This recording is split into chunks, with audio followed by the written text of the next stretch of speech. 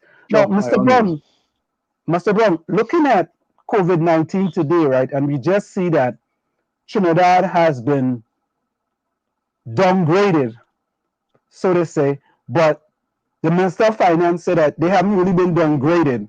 It's the reiterations of just the previous, the previous by Standard & Poor's, what was previously given out by Standard & Poor's. Can you talk a little bit about that? Was it a downgrade or was it just a reiteration?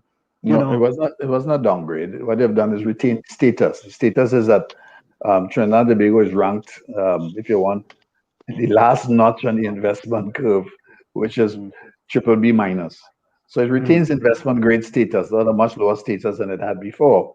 And in the domestic market, it retains a status of A3, right? But the outlook has been changed from stable to negative. And the outlook is dependent upon Trinidad and Tobago's ability to manage its foreign debt and to repay its foreign debt, and also in terms of its debt to GDP ratio. All right. Well, its debt to GDP ratio at today's date, from an arithmetic point of view, the Trinidad and Tobago's debt to GDP ratio will be declining. As long as GDP declines, if your debt stays in the same place. So, if, for example, you had borrowed $90 and your GDP was 150, right? The ratio would be very different if your GDP fell to 100. So 90 over 100 is 90%. All right, 90 over 50, the ratio is a lot better. All right, right. So that's a 60% ratio. So what has happened to Trinidad is two things. Trinidad is borrowing more, I did announce today, for example, yesterday, that they borrowed $175 million from CAF, which is the Andean Development Bank. Right. At the last available date calculation, which was at the December when I looked, well, not December, that's when they published the numbers. The debt to GDP ratio was 90%. Right. That CAF loan and the other loans that would have been taken since then would mean that we're probably, trending upwards to between 92, 93%. Now, the international benchmark is 60 to 70% is considered the right area. Anytime you go over 70%, I mean, that's the top end of your borrowing capacity. Anytime you go over 70%, you start getting into dangerous territory. Now, the reason why Trinidad and Tobago has retained its investment grade rating is because of the size of its current reserves, as well as the size of the Heritage and Stabilization Fund. So the minister is correct to say that Standard & Poor's has affirmed the rating. All right? But there are 3 rating agencies. We are only rated investment grade by 1 agency, and that's Standard & Poor's. The others have all rated, Moody's, for example, have rated us junk status at least 2 years ago. So the situation is, for Trinidad and Tobago, and for the minister, I guess, if you look at it that way, the fact that the rating has been affirmed, that's a positive step. It means that we haven't gotten worse. However, the outlook is negative, meaning, okay, we'll give you the rating for now, but if things continue as they are, we reserve the right to change the rating. It is always their right to change the rating. But at the moment, it is what it is. But Mr. Brown, isn't that, so I'm reading from the report here, right? The report says Trinidad and Tobago, let me quickly put it up on the screen as well. This is it here up on the screen. Okay, it says Trinidad and Tobago, BBB, A/3 ratings affirmed. However, the outlook revised to negative. And they're changing the outlook from a positive to a negative.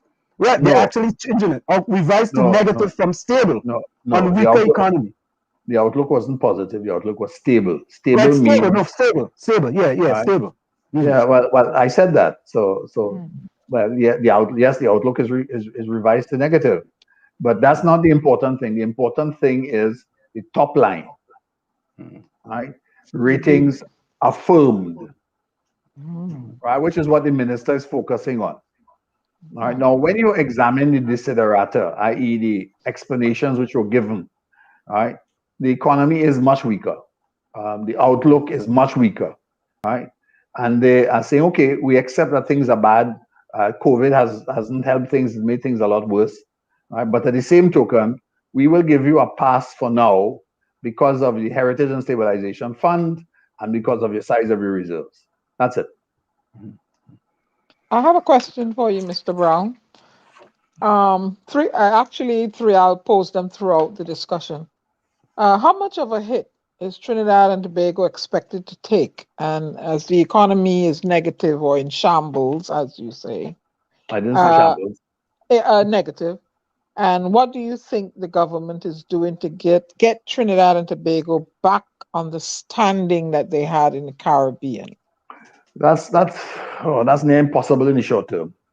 The only thing that Trinidad and Tobago could do, or the government could do, is essentially patch holes and limb through this.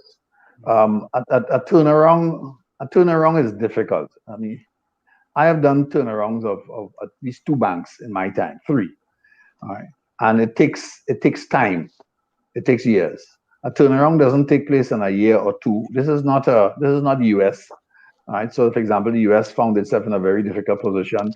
All right, they spent roughly $3 trillion. In terms of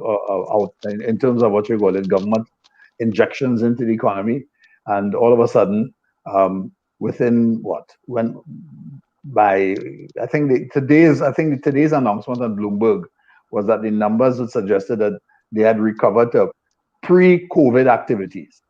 Yes, right. So that it showed that the U.S. economy, to all intents and purposes, has recovered to where it was in 2019 before COVID hit. Well, you have to look in Trinidad and Tobago in completely different terms. COVID hit in beginning of 2020, right? But Trinidad and Tobago is in a depression. This didn't take place as a result of COVID-19. This took place because of a fall in oil prices and a fall in gas prices and a fall in production that took place in 2014. So are you saying that COVID-19 and the lockdown increased? Right? Of course. Yes. Okay. Okay. Right. It made the position much worse. Okay. Wonderful. Wonderful. And so, that go ahead. No, go ahead, Anna. That recovery, do you think it would take the shape of an L, a V, or a U? Well, let's just put it this way, right? At the end of this year, we are likely to be at the bottom of the L. Okay. All right? This is not a V. This is not a U. All right? This is something in the something like an upside down C. It's a bowl. Oh, wow. I never heard that one before, you know. Upside down C. You want to explain that? Well, take a C and put it on his back. What do you get? A C and put it on his back. That's not good at all. Well, that's like a U, right? C is like a U. Except a U, what you call it, it goes straight up. A C it doesn't go straight up, does it? It's a bend, it's a gentle curve, right? So in other words, the recovery from this point onwards is not going to be U or V, right? We are closer to an L right now, and we are probably getting towards the bottom of the L, and we're likely to stay at the bottom of the L before any other letter of the alphabet comes into place. Mr. Brown, somebody in the chat asks, Mr. Brown, come on, man. It's either you're pregnant or not. You can't be half pregnant. I don't understand. I have no idea what that means, but if he is male, he couldn't be pregnant either. Okay, all right. Someone is asking. Okay. Someone is asking Mr. Vonnie Roberts, can you ask Mr. Brown, how would he consider the government's performance for the last 6 years, and what grade would you give them? On the basis of what? Out of what? Grade out of what? A, B, C, D, E, F? Perhaps, all right. So let me go on a scale of 1 to 10, right, based on the economy. On a scale of 1 to 10. With 10 being excellent. 3. Oh dear. Okay. All right. 3. And why would you give them a 3?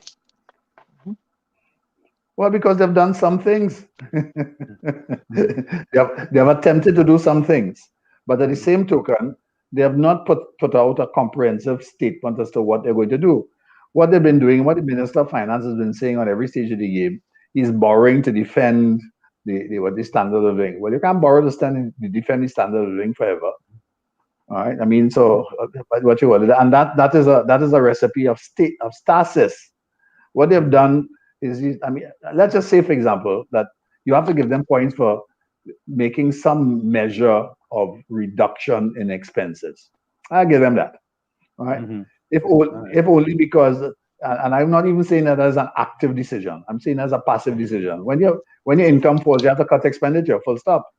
That was not a considered, concentrated decision that I'm going to emphasize A as distinct from B.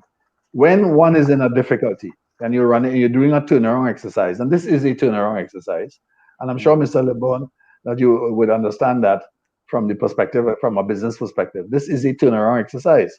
So in a turnaround exercise, you don't cut everything. There are certain things that you have to emphasize.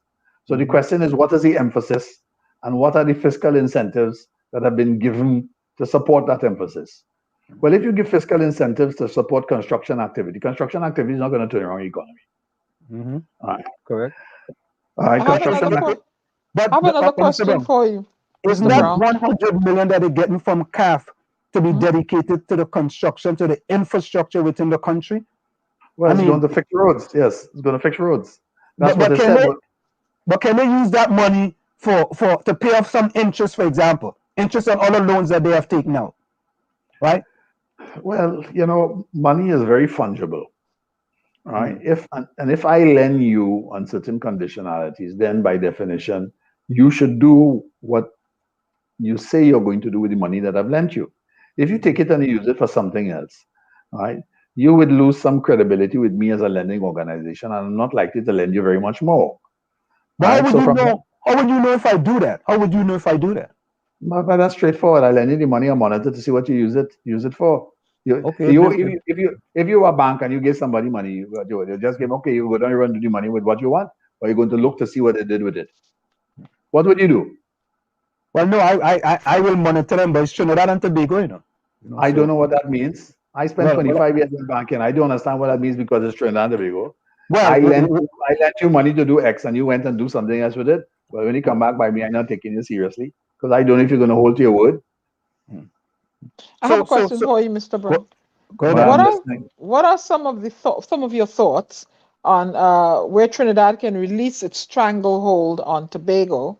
And does Tobago have the potential, should they get autonomy, to stand on their own? What kind of silly question is that? Well, that's a question someone.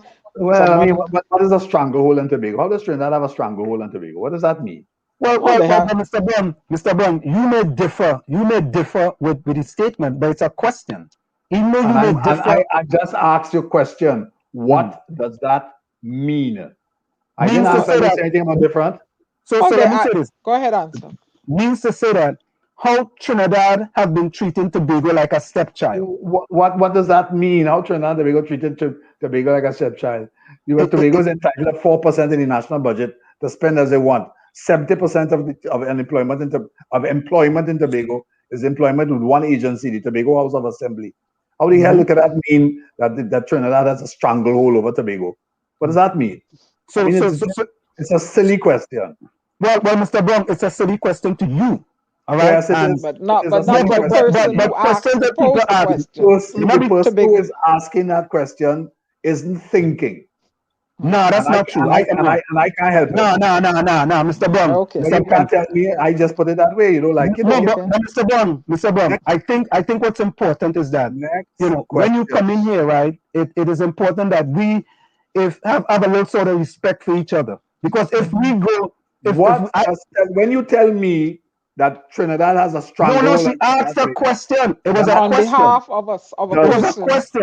It was a question that was posed. Make sense, Mr. Brown. It was a question that was asked. You could have said, you could have said that. You know what? I don't want to answer that question. But to me, so you're telling me how I must answer it too. So you see no. You see, I'm not telling you how to answer it, right? No. But when I come back and I say something, you are indifferent to what I'm saying. So what that means to say that whatever you say is correct and whatever we say is incorrect. No, I never said that whatever you said is incorrect. No, but I said I don't understand the question. But I said I don't understand. Well, all right. Okay. If it came across that way, I can't help you. Next point. Okay, no problem. I have a next question for you. What does CL Financial mean for black ownership in Trinidad and Tobago? Not hearing him. He's muted. No, you're not hearing me, because the CL Financial is now in liquidation. Okay. All right. So you don't think that's a good question either? CL Financial is in liquidation, which means that the company called CL Financial doesn't exist anymore, and the state is taking its assets or selling off its assets. So to ask the question, what does it mean for black ownership? It doesn't mean anything for black ownership. It means that the assets of CL Financial are being sold. Black ownership is black ownership. There's nothing stopping anybody from black people from owning any assets. I don't understand what the question means. But you see, you just answered the question.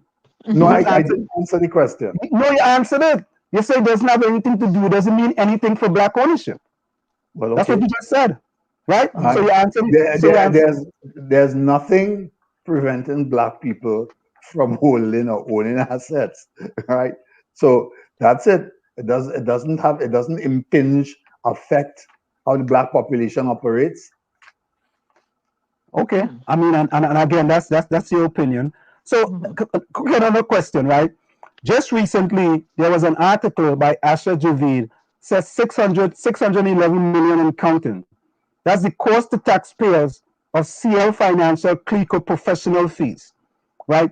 joint liquidators up until December 2020 drew 62 million in fees duties of CLF, right? A company is in liquidation and the joint liquidator is making $62 million, right? Can you address that? Well, very simple. How could a company be in liquidation and $62 million is coming out of the coffers of that company?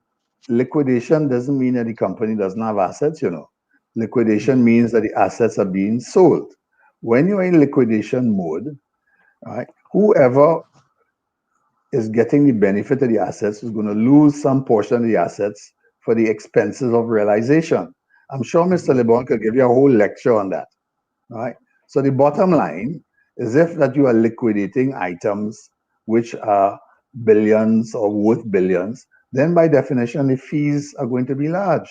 And 62 million as a percentage of a couple billion is what percent? So you don't see a problem with 62 million being paid in fees to the joint liquidator? I didn't say I see a problem, you know. I am not managing the liquidation. I'm asking you. I am saying the liquidator charged the fees, the state is selling the asset and it paying the liquidator out of the fees that it collect from selling the assets. There's a price to doing it. If you were to sell your house, all right, the bank foreclosed on your house, right? You owe the bank $400,000 and they foreclosed against your house. You didn't pay them back. Right? The liquidator has to sell the $400,000 to recover his $400,000. Doesn't have to pay the real estate agent?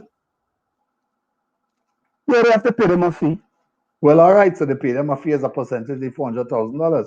So make the debt now 24 billion, or make the asset 24 billion, and I have to pay a fee, right? So what is 5% of 23 billion?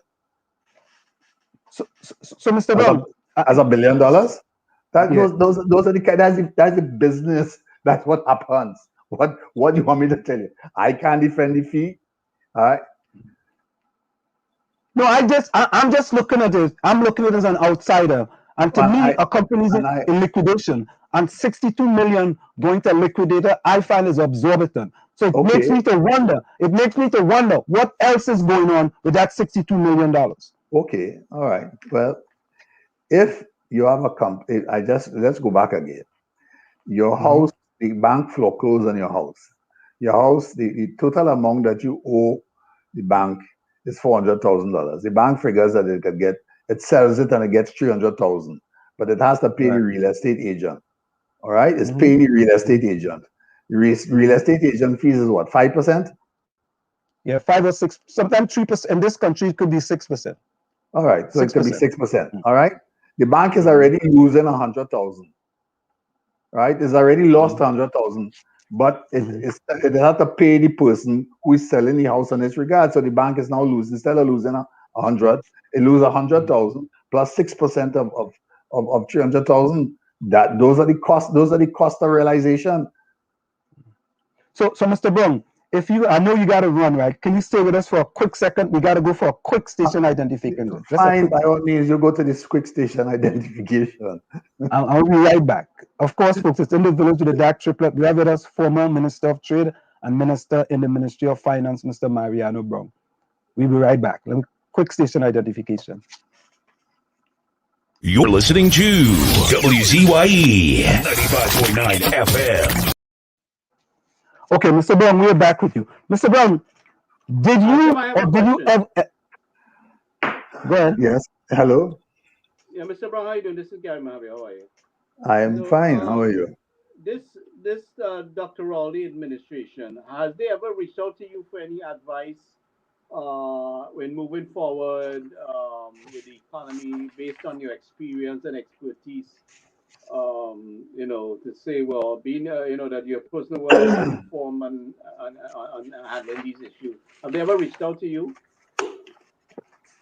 No, in fact, if I'm not mistaken, I think the current Minister of Energy has said that I was irrelevant and insignificant, quote and unquote. Oh, you mean the Minister of Everything? Yeah. Mr. Brown, Did you agree with the government, with the PNM government decision to liquidate CL Financial? How I could phrase this? I would say that I advised against it when I was in office. If Lawrence Dupré had any sort of gumption, he would have put the government of Trinidad and Tobago in court and put them in a very embarrassing position a long time ago.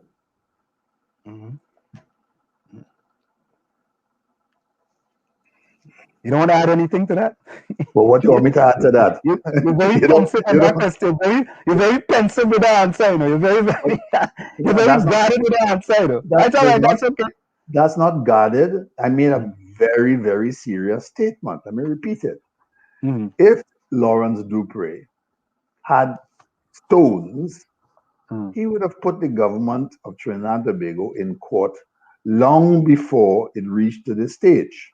Now, you'll have to remember, all right, the government of Trinidad and Tobago, and I am a member of cabinet. I had a member of cabinet that had to took a decision to lend or assist 𝗧𝗃𝗀𝗀𝘀 in a time of difficulty. Now, I would have been a minister that would have carried an act to Parliament to give the central bank extra powers under Section 42D to give it the authority to take control of 𝗧𝗃𝗀𝗀𝘀's assets. All right. I did not like the decision, but at the same token, the insurance company was in jeopardy, or at least in some difficulty, and it did need intervention. I did not agree with the level of intervention, but that is what Cabinet agreed. So Cabinet amended the Act to take the Central Bank Act to give the bank the power of the regulator to take possession of 𝗧𝗃𝗀𝗀𝘀's insurance assets.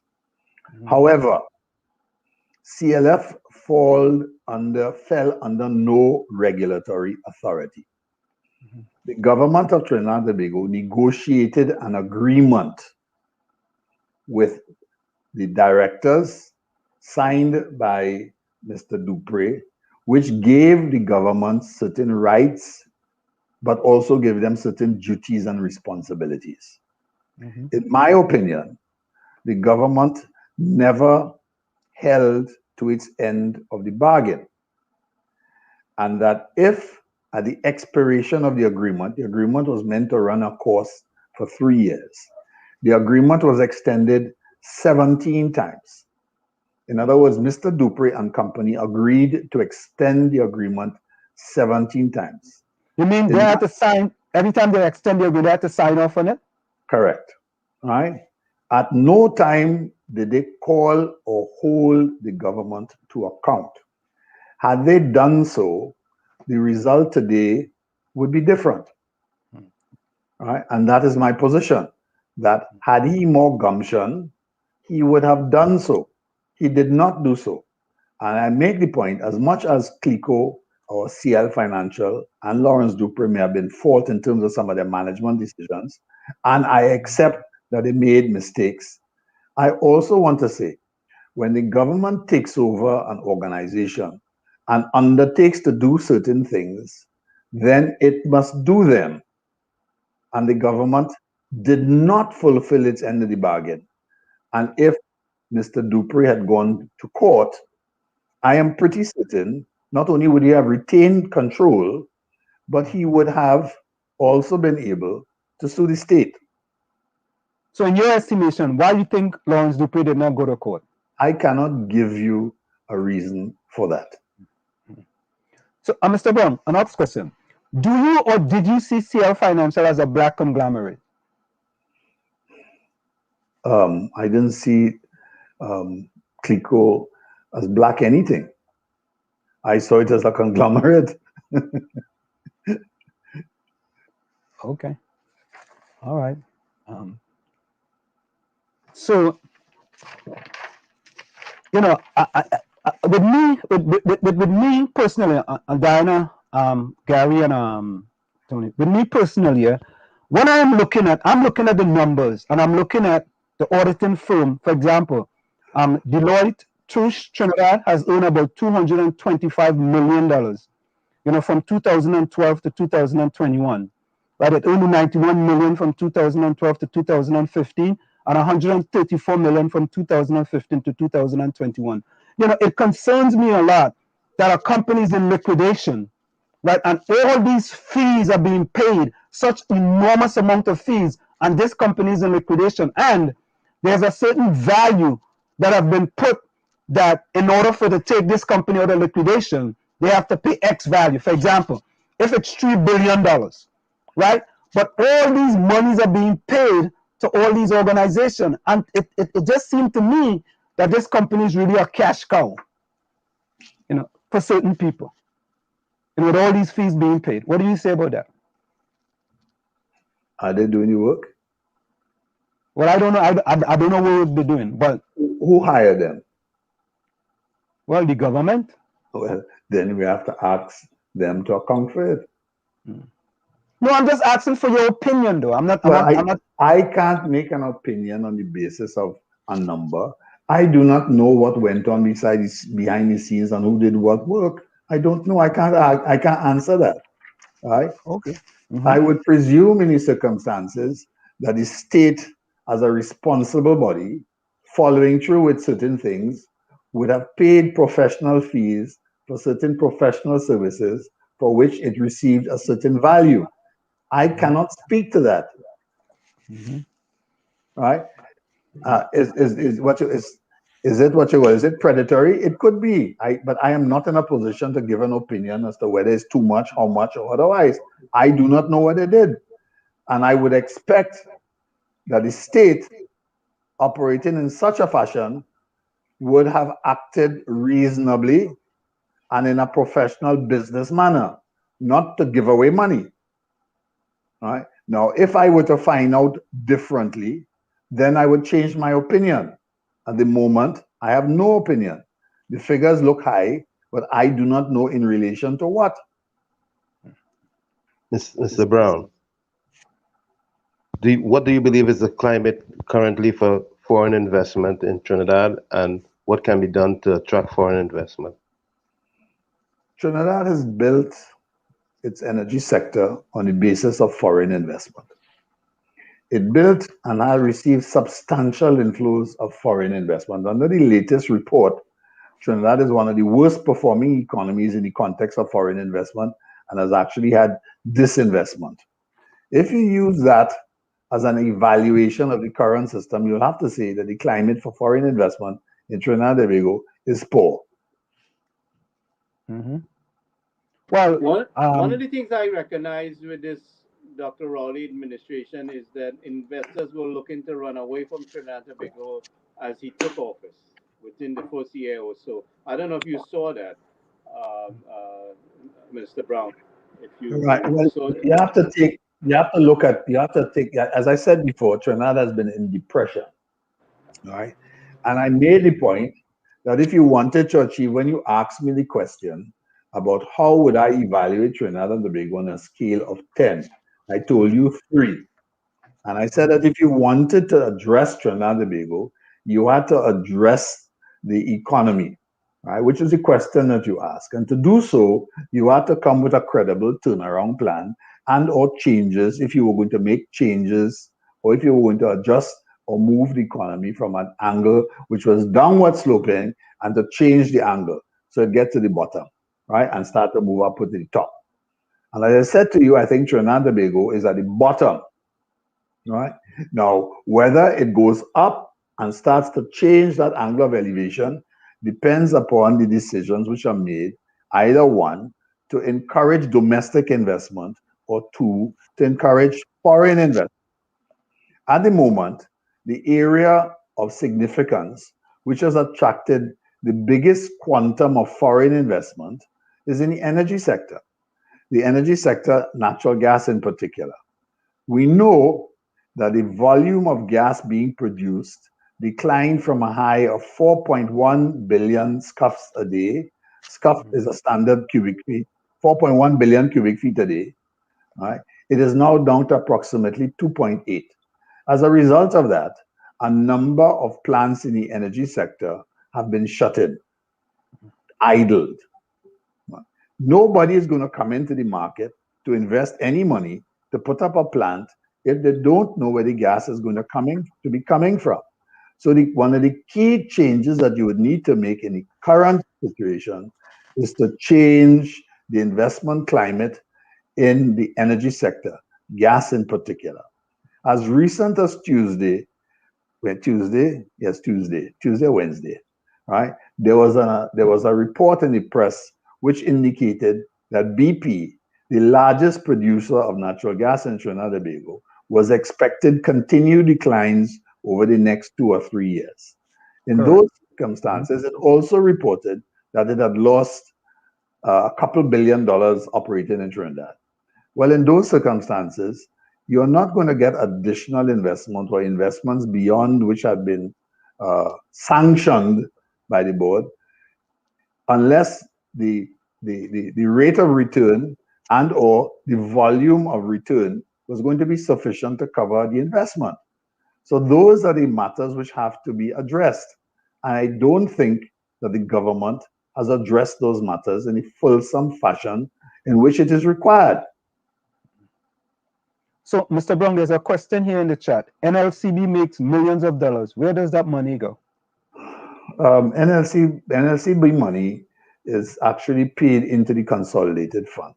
As a result of its payment into its consolidated fund, it acts as a support to the government's total expenditure position. Right? There's no specific fee in which it goes. It's not allocated. Like, for example, you all use the Musgrave effect in North America. So, for example, if you have road tax on the tolls are segregated funds which are used for the maintenance of the roads. Mm-hmm. That's what a toll road is. You collect the money and you keep the roads fixed. Mm-hmm. Right? That buys so in winter time you have all the equipment that comes and clears the road and all. The tolls pay for that, right? And the users of the road pay tolls. We have no such system where money goes into a specific bucket that is used for a specific item, right? The funds that are earned and generated by the national lotteries goes into the consolidated fund and is used in Trinidad and Tobago's general expenditure. Full stop. Okay. Another question, Mr. Brown. NIB assets that had to be sold to pay NIS beneficiaries. Who buys those assets? Well, when assets are being sold and you're selling off to pay bills, what you do, you sell it in the open market. Mm-hmm. So it could be sold in Trinidad or outside of Trinidad. NIB is not selling assets at the moment. What NIB is using is the investment income from its assets to pay benefits. NIB is a pay-as-you-go scheme. Pay-as-you-go schemes, like your social security system, presumes that the monies collected today are sufficient to pay for all the cost of the scheme, including management costs as well as benefit expenditures.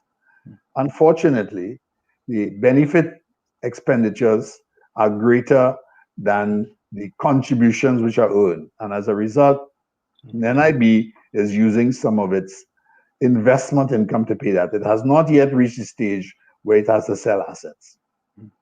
Mr. Brown, how do CL Financial compare to 𝗪𝗪𝗀𝗀𝗆 from a black ownership perspective?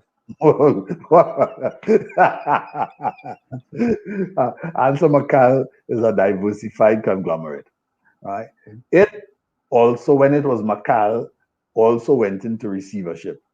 It was bought by a private contractor or private investor who had made money in his own right, and he's turned it into a multi-billion-dollar corporation, right? It's diversified, right? It has some manufacturing, it's in retail and distribution, right? It has some exports, it's in construction, right?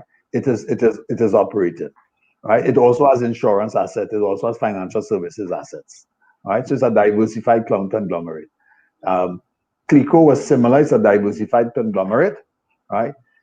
It spent and used its money in large measure, and what actually stretched 𝗧𝗂𝗲 a little bit was that it went into one acquisition which was probably too much, and it did it on the basis of borrowed money. The moral of the story is, when you're going to buy companies, you must always make certain that the companies you're buying generate cash, and you shouldn't borrow to buy it, right? So 𝗧𝗃𝗄 stretched itself, and Macau was in that position once. It is not in that position today. Why am I comparing the two companies? They are two different stages. No, I ask you from a black ownership perspective. Well, I'm not buying this concept of a black ownership. They are business. It's a business you're running. I'm not dealing with it black ownership, white ownership, however ownership. The company was ran into problems, and it suffered the difficulties that companies that run into problems do. So let me ask you a question, Mr. Brown. Do you believe there is any, or has there been any black conglomerate in Trinidad and Tobago? Has there been any black conglomerate in Trinidad and Tobago? Yes.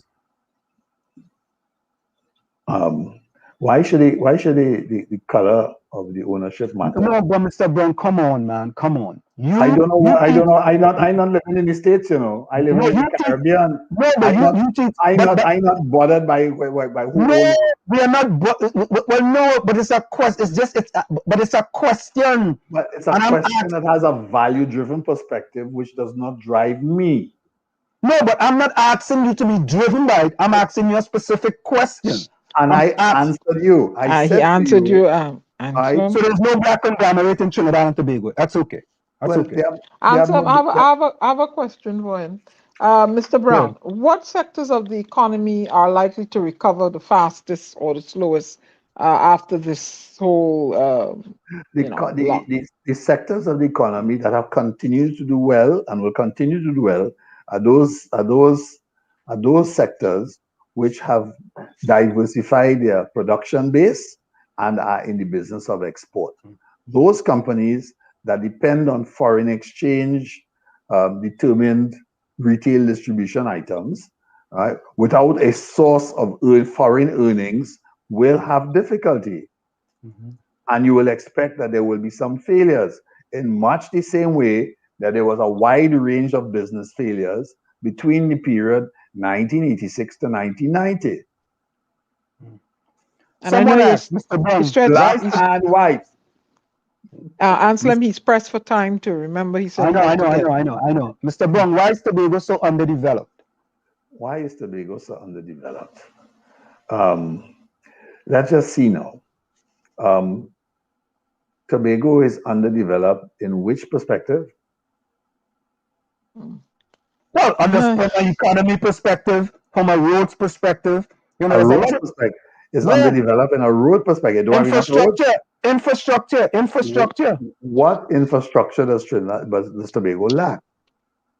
So, Mr. Brown, you have traveled to Trinidad and Tobago, and you have seen the roads, right? For example, my father. The roads in Tobago are better paved than the roads in Trinidad. I don't know about that. I'm telling you. Opinion. Here we go. That's an opinion. Okay, fine. You have to wrap up, Anselm. Remember, he has said he has to leave, right? He has to get home. So, Mr. Brown, we want to thank you so much. We always ask all our guests this question, right? If you had to send a message to the Prime Minister of Trinidad and Tobago, what would be your message to the Prime Minister of Trinidad and Tobago, Dr. 𝗧𝗃𝗲𝗄𝗏? Well, I think he should clarify his status quickly. It is important that whoever is leading the country starts taking responsibility for the development of the country. You can't say that you're going to leave and then you don't make any plans for your exit. So the answer is that if part of the decision-making requirement for us to move forward requires somebody to take responsibility and to take it seriously. So if you say you're not going to go up for elections again, well, start organizing the transition, and whoever is coming in could start doing. In fact, if you say you're going to go, the better time to leave is now. So whoever has to get on with things could get on with it now. Mr. Brown, we want to thank you so very kindly. It's been a long journey to try to get you here on WZYE 95.9 FM. And we appreciate you coming and actually joining us. Any closing words before you go? Thank you for your frankness. Sorry? Any closing words before you go? No, I simply this. I think it is Mandela who said it. Mandela who said it that the world is divided into wise people and foolish people, right? And foolish people divide the world into white, black, Indian, and otherwise. Thank you very much. And Mr. Brown, I totally disagree with you. And I absolutely said Mandela would not have agreed.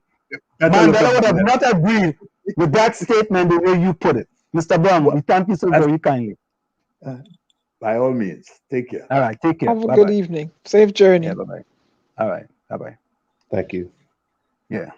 So, folks, there you have it. Yeah, he had to travel. He said he had to get home before the curfew, so I had to remind you.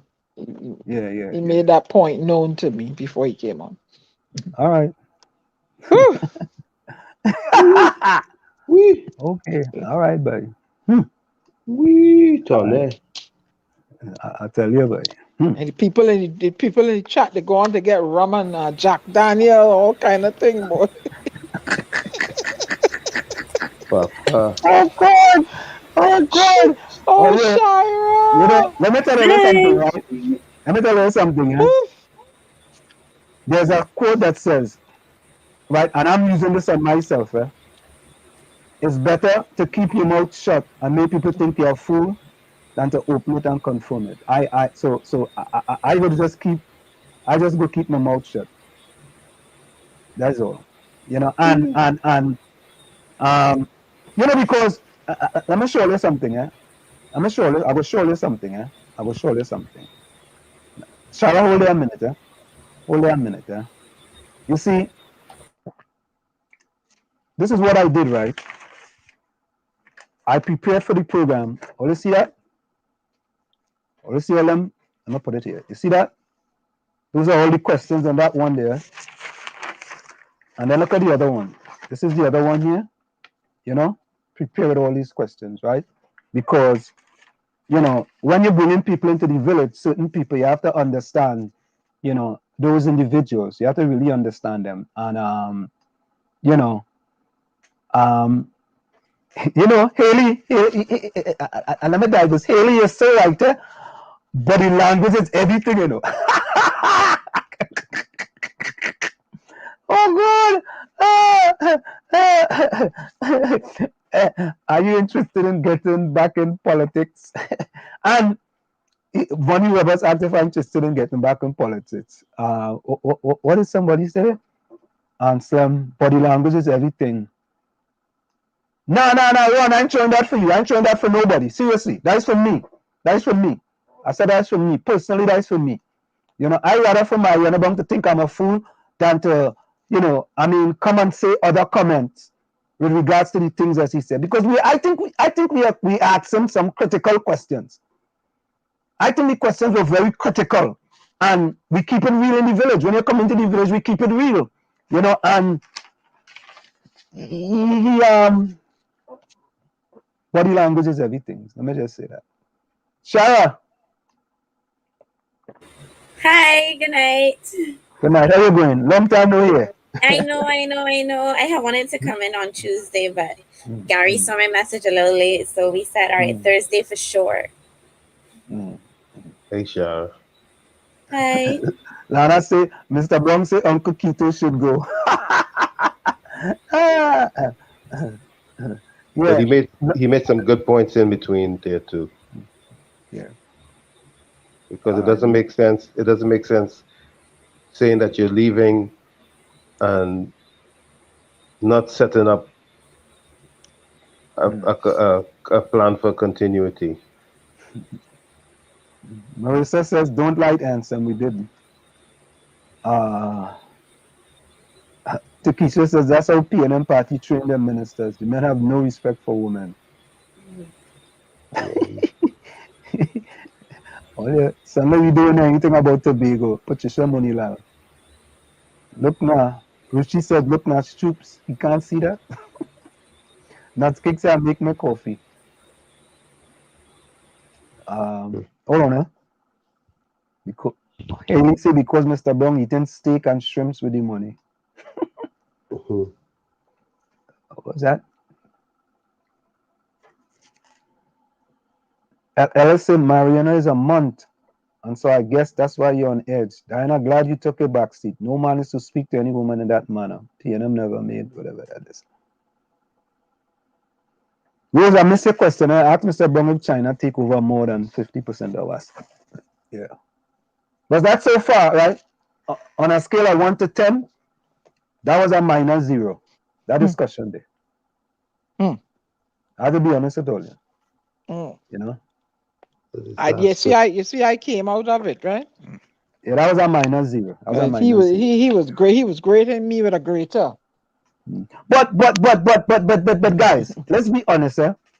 You know, that's him though, right? And they say that a cent can't change. You can't change a cent. You could go to the bank and give them a cent, and you can't change a cent. So that's it. But we appreciate him taking the time to come into the village. Yep. You know, and when you come into the village, we're not going to throw no softball questions at you. You know, the questions that I ask him about this black and white, and I don't see this, and I don't see that, and the other. Yeah, right, bro. Right? You see them? So when they come to America, they have a different outlook, eh? You understand? Ronnie Roberts had to go for coffee. Hard listening to him. Very defensive. Now that's his personality. Right. Ron DMC said Keisha might end up in the Maros in the next 5 minutes. Oh God. Patricia Muriel said Diana and team have the patience to deal with these people. Yeah, we all have that patience in here, boy. I just tell people I have more patience than East Orange General Hospital.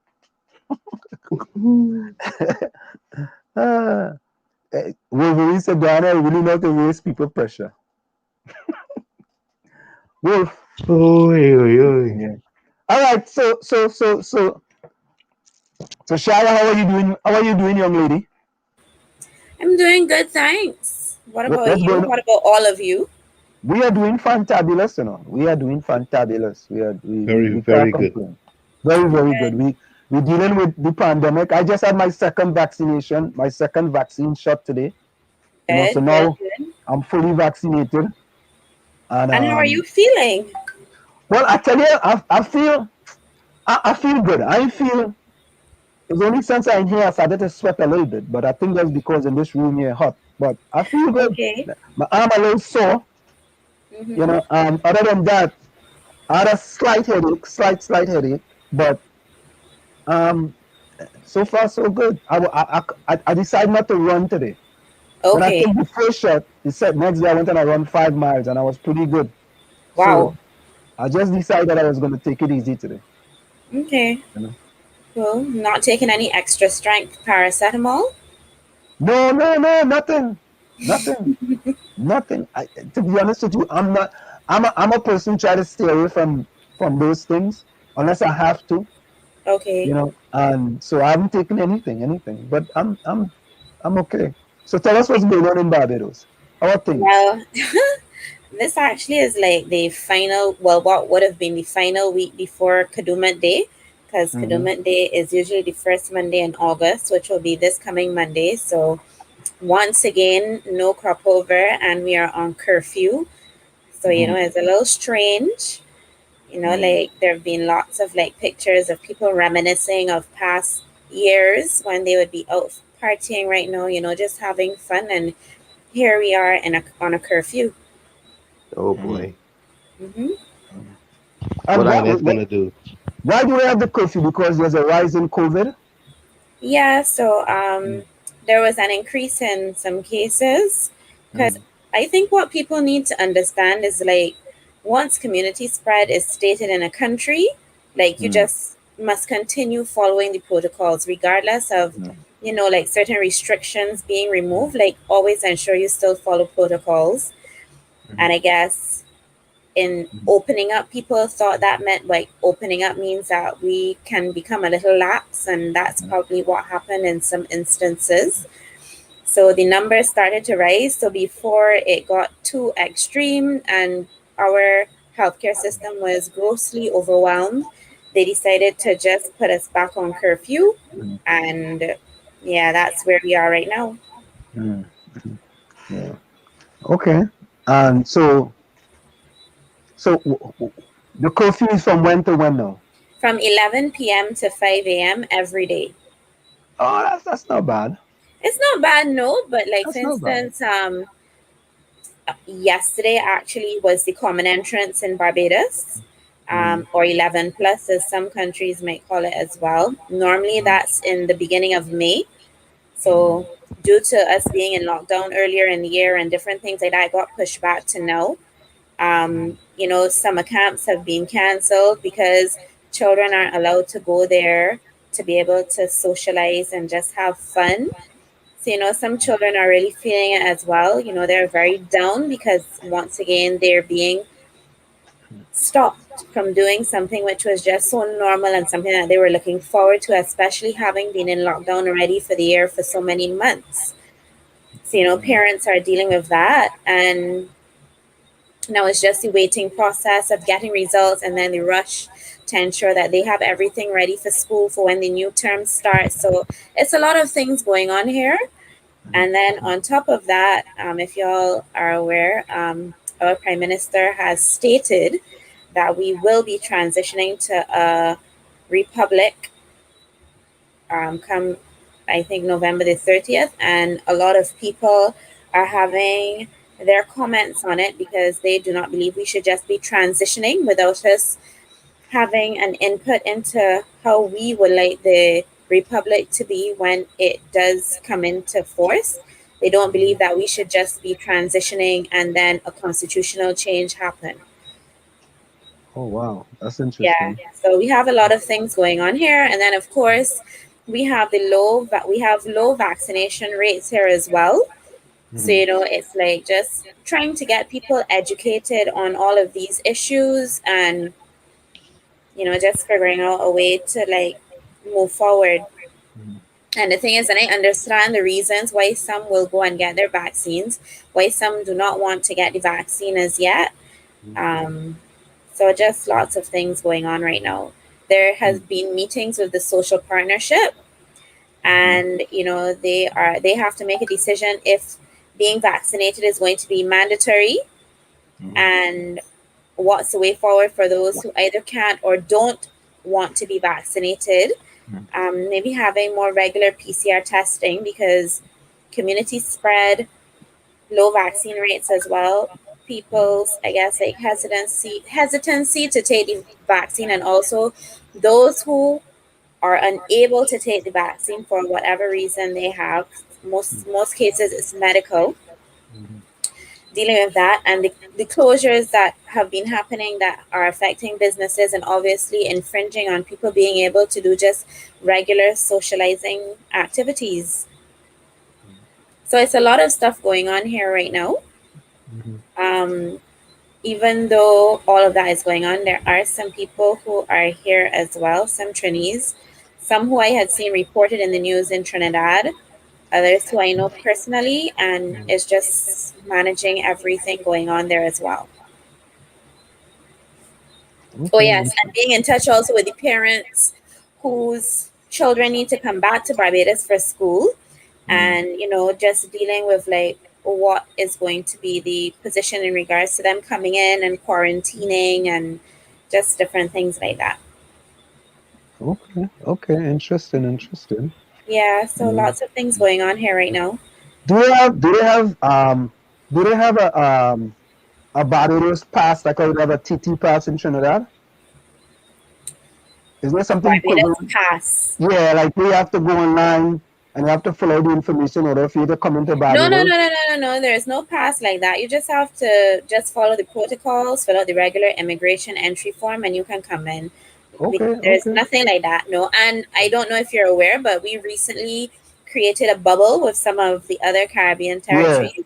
Right. So I have actually been, and I also saw our Minister of Tourism stating that they were going to be, I think, reducing intra-regional fares by 50%.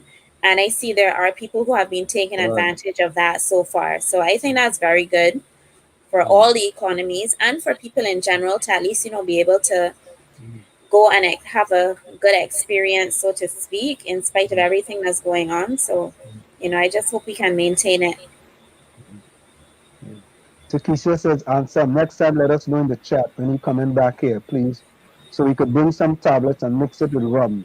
I'm sure that might be a vaccine. Takesha. Oh, God. Yeah, good enough. Antonio Clement says, good night, Shara. Good night. Marissa says, good night, Shara. Yes, good night. Good night. Yeah. I always said, Ron, when you said best Minister of Finance, I bust out a laugh. You know, Monks, you're right, you know, sometimes we have to agree to disagree. Yeah, yeah. Linda said that man don't like me, he can't come back here. Yeah. Yeah. Ron said Barbados have nice women like TNT. You know, Ron, all Better. Ron is want to please talk. Let me Ron, all RUM, Ron UMC. All Ron does talk about is woman or Ron coming to the village to track all the ladies in the village. Yeah. Alana say answer me in the village there's biter. I tell them who call in that. They want to know who the surprise guest is coming up. Stay tuned. Someone Diana have a lot of patience, boy. Kudos to you both. Patricia Monilal says that. Yeah, you know, you have to have patience. And that's why I muted myself and I took myself off camera. And I went and sat on my chair. I didn't want to see nor hear he. No, I mean, you know, the guy is very educated and he's been like that. And you know, I mean, all of us are, you know, but to me, when I ask him some of the tough questions, especially anytime a question that had black in it, you know, he was dancing like if he in a dance group. You know, and he was dancing around the question. And if you don't answer the question, just don't answer it. You know? And that's it. You know, no big deal. Yeah. So, Shara, anything else you want to add? Nothing right now. Things are a bit quiet, I guess, because, well, I guess everybody can now just simply apply online through the new system. I know of people who have used it to come here. Those who are non-nationals, actually, not citizens in Trinidad, they were able to like travel to visit their loved ones. So, you know, I just hope that going back in, everything is okay. I haven't really been following. I just saw the case of the person who had the 2 different vaccines and they were considered fully vaccinated who was coming in from Canada. I just wanted to know if there was any clarity on that, if when you have 2 different vaccinations, if you can be considered fully vaccinated for entry into Trinidad. Not in Trinidad. Oh, okay. Not in Trinidad. If you have 2 different vaccines, you are not fully vaccinated. Oh, okay. A matter of fact, we're going to show a video with the Minister of Health with that. You're losing them, Anselm. Come on, there's nobody in the chat soon. What's that? You're losing them. They're falling out. What do you mean? Yes, they're going for drink and they're going for pressure tablet and. Oh my God! Yeah. So, Shara, any closing words? Any what? I think right now things are pretty okay in regards to those who are here from Trinidad. That's it for me right now. I'm sure very soon things are going to be active again, as I said, because we have the students coming in as well. So let's see how things go. Nice seeing you, Shara. Good to see you all too. Thank you for having me. Thank you so much. Gary, something? You see Ron is proposing to Shara in the chat? No, don't listen to Ron now, but don't listen to Ron. Don't listen to Ron. Yeah, all Ron does do is run. All Ron does do is run young woman. Run good for us. Shara, thank you so very kindly. We appreciate it. Takesha said she loves you. Yeah. Yes, kisses, Takesha. All right, take care. Good night. Good night, Shara. All right. Good night, Shara. So here we do now. We go to the surprise guest now. Right? Yeah. We're going to our surprise guest. The surprise guest backstage? Yeah. I'm not bringing the surprise guest. This is our surprise guest for the night. No other than Diana Waveney Benskin McDonald. Call me 4 names. Go Diana. Very Diana Benskin. Hello, everybody. I am your surprise guest.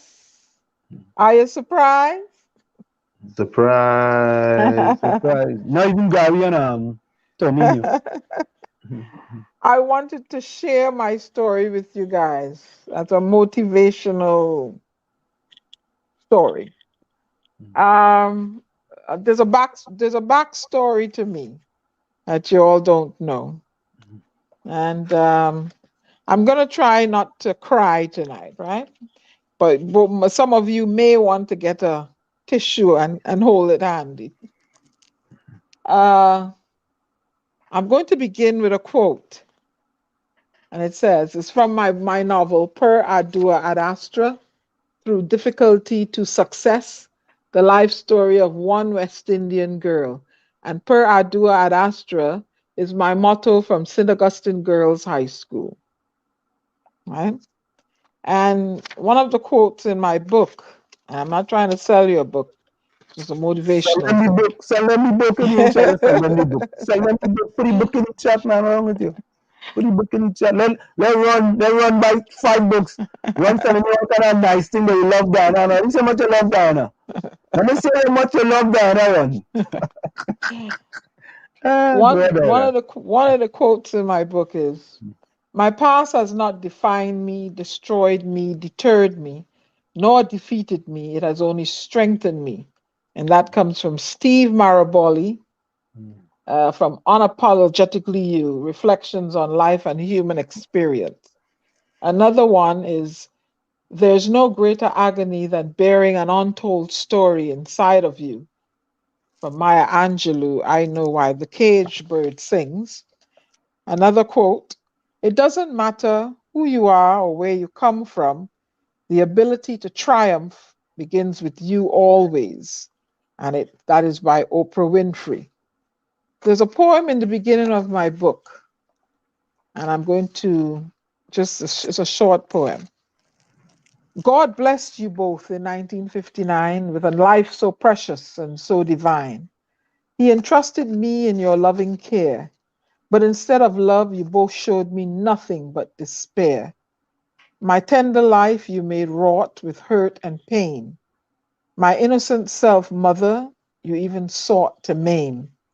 Never have you held me lovingly, nor have you kissed my forehead appreciatively.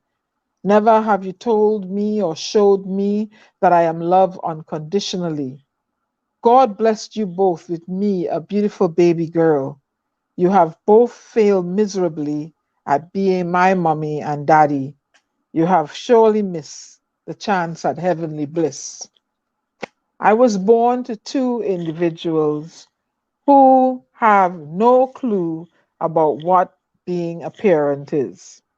I was abandoned by the woman who did not want this little dark-skinned child. My mother was a mulatto woman, being born to a white Barbadian woman. And my father, my sperm donor, because he was not a father to me, he abandoned her and went and married another woman. And my mother didn't want me. She abandoned me in a box at 6 weeks old and went on to parley with her newfound rendezvous. I was found by villagers in Santa Cruz, where my paternal grandmother worked as a maid and lived, and I was handed off to her.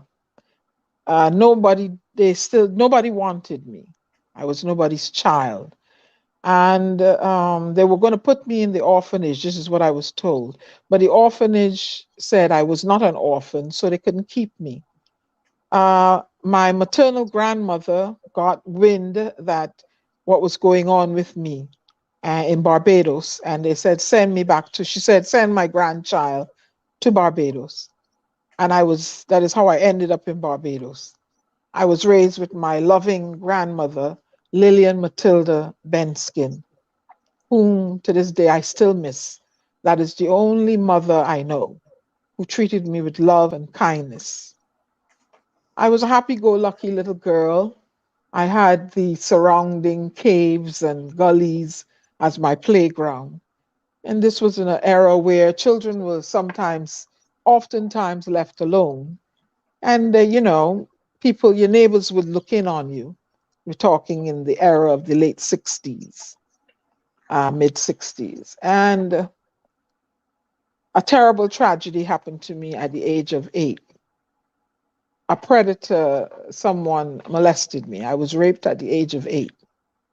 I became a troublesome child because the person threatened me not to say anything. They would kill my grandmother and they would come back and kill me. I didn't know who did it.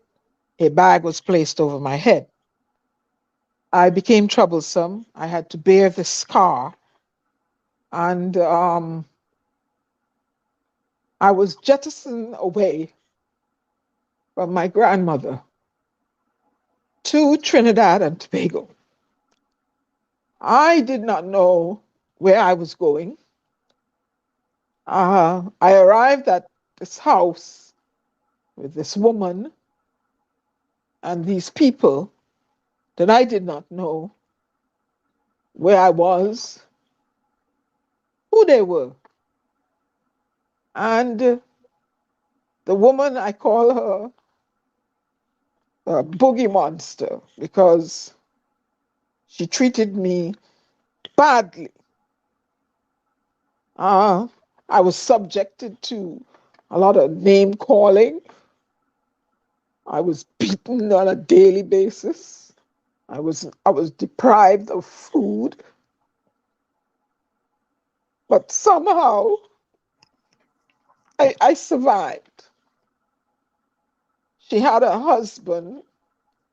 As I blossomed into a teen, he started to make me a dalliance of his, but I would fight him off. But before I get to being a teen, in my book, I addressed, you know, there was one time I was always blamed for things that went on in the house. She had a favorite son. Now, I didn't know this woman was my mother. She made me call her by her name and the man by his name. All the other children called them mother, mommy and daddy. I was a very bright little girl and I learned well. Anything that I was awakened early to milk the cows, and I had backbend breaking chores, you know, as a little girl. I remember an incident clearly. One of the boys in the house, who I later found out is my brother, he did something at school and he got flogged for it because I said I saw him with the things that were stolen. And he went home and complained.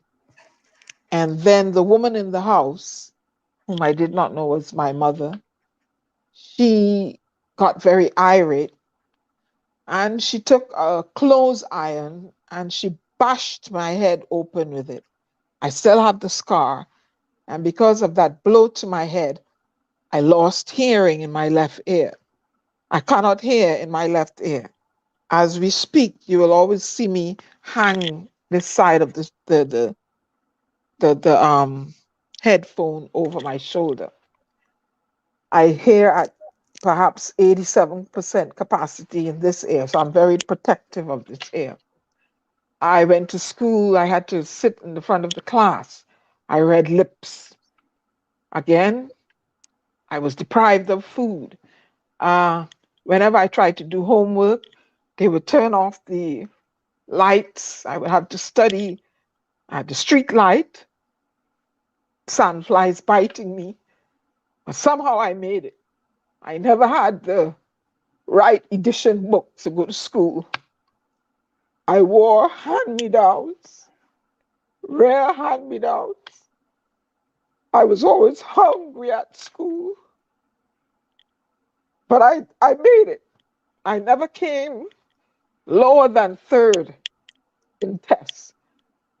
Somehow, Jehovah knew that I would have this troublesome road but he made me intelligent. So I recognized my abilities and I stuck to my schoolwork because I realized that was my out and not to be a delinquent in life. So I'm here to tell you, sneakers don't make you learn.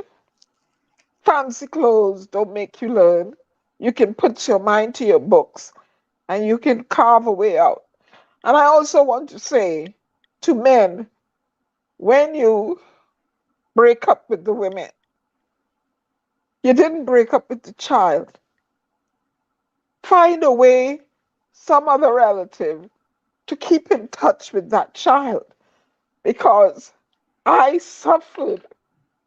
It crippled me not having a relationship with my father, and it crippled me the way I was treated by the woman who bore me. The woman kicked me downstairs. The woman stabbed me multiple times. The woman spit on me. The woman called me the most horrible names. She always referred to me as being black, the black this and the black that. So I had an identity crisis. Fast forward, I ran away when I was about 17 and a half because I couldn't take, after I wrote my exams, I went and stayed with my godmother. And when I came to the United States, I was on jobs and I wouldn't perform well. And sometimes I wish they would ask me, "Are you okay, Diana, today?" I didn't feel like doing an appraisal, and I would be terminated because I was not okay. I was suffering with complex post-traumatic stress disorder. So I sit here today to say it's okay not to be okay sometimes, right? And if you're with someone and they're not feeling okay, it's okay. Reach out to them. It's okay to cry it out. I'm okay today. Believe me, I had 11 long years of therapy. The boogie monster, she died. My sperm donor, I have no relationship with him because I tried extending the olive branch many times and he has just scoffed me and cursed me and chased me away. So I just got tired and I give up. Right? So here I am, a child who was born to two people who just neglected me and abandoned me and cursed at me and just disowned me. And I just had enough. For my sanity, I just said, forget it. I ain't doing this no more. Right? So to you men, I ask of you, when you fall out with a woman, don't fall out with your child now. And to you women, when the man fall out with you, don't take it out on the child because you end up with a person like myself. Sometimes you have a gem and you don't take time to know this gem of a child. Now Papi Dearest is ill and he wants to come here to the United States for treatment. But because he laid down the premise years ago, he can't come to me because I don't know him and I don't want to know him now.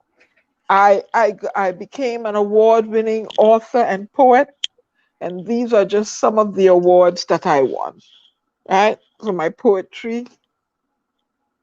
And I became a motivational speaker because I realized in my community, people don't come on and talk about, having a mental illness. I don't suffer as bad as I used to anymore. But it's still there. There are things that will trigger it. And I try to, when I am trained now in how to send my mind in a different direction whenever I feel that mood coming on. So I ask them, I would like to, open up myself to you, the listening audience, to let you know the person sitting in front of you, my trials and my tribulations, domestic violence I've seen in the home. The man in the household, he's beat her regular. He tried to hit me, but I fought back. I wrote a book here And my character, I have to develop him some more. He has a band-aid on his ear, Nugget the dog, and it represents the disability in myself. This is just the first book in the series. It's called The Adventures of Nugget the Dog, How Nugget Found His Way Home. Yeah, when you write children's book, they have to learn a lesson. So that is just part of Diana Skin, your co-host here at WZYE. I just wanted to share with you some of the things I've been through, and I just wanted to let you know, it's okay not to be okay. I have a poem I wanted to share with you, one piece, right, that I wrote, and I will tell you the extent of how I feel about this woman. I call it the Boogie Monster. It has a name. Although from it I came, we don't look the same. We met when I was 9 years old. To me, it was unfriendly and cold. Its choice words were laced with profanity that it constantly yelled at me. From my boogie monster, I wanted to be free. I never felt a sense of safety because the sound of it calling me always made me full of fright and anxiety. The task of my boogie monster was to be my loving protector. Instead, to pain and hurt, I was perpetually subjected. I always felt vulnerable and never protected. I was the brunt of its fury. Many times my torso would end up being bloody because it was irritable or feeling moody. My boogie monster was pretty and good to look at, but its deeds were ugly, and that's a fact. I was broken and had no self-esteem. Its enduring quality to be mean. Of my boogie monster, I'm no longer afraid. It is but a mere shadow, and with its time it has faded. You'll probably be surprised to the name of my boogie monster I will reveal, because his deeds and self I will no longer conceal. My boogie monster, my tormentor, is no other than the person I'm supposed to call mother. So that is how deep it goes. But I just want to let you guys know I'm okay now. I had lots and lots of years of therapy, and I cried because you just evoked, what I went through. But I just want you guys to know, don't mistreat your children, because they remember how you make them feel. And to the men, you fall out with the woman, don't fall out with your child. And to the women, if the man falls out with you, don't mistreat your child because of, he went on with someone else. Because your child, didn't ask to come here. And that's all I have to say for tonight. Thank you, Anselm, for affording me this 20 minutes. Thank you, Diana. Thank you. Thank you, Diana. I mean, it's our pleasure.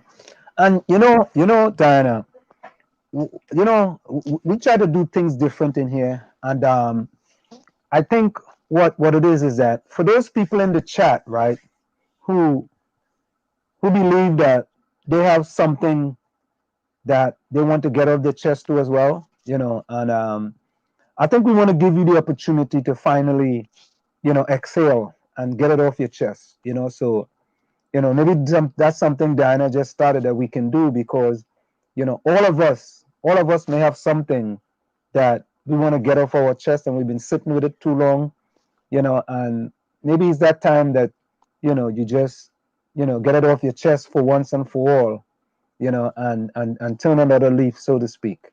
Let me say welcome to Rowley. We're not gonna call the rest of the name for Rowley, but Rowley, welcome.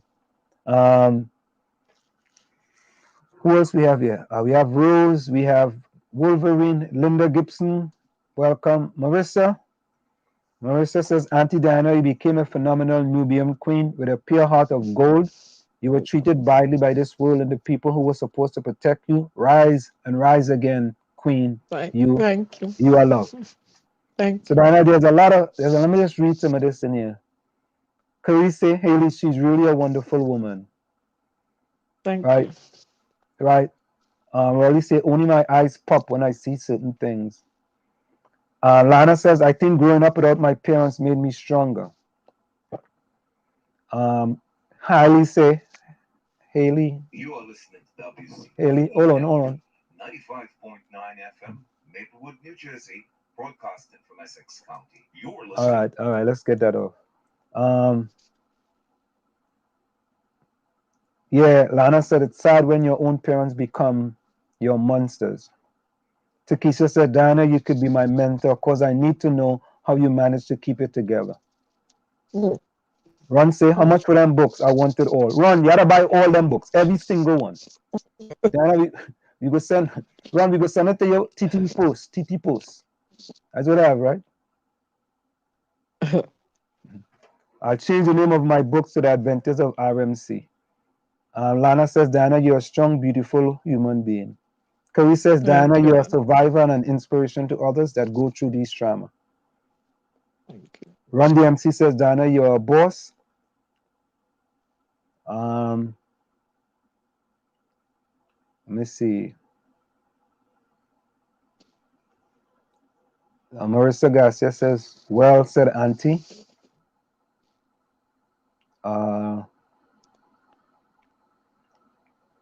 Curry says, yes, Diana, you're still intelligent, caring, beautiful person. Thank you. And Lana says, I gave up on mines the day I knew who they were.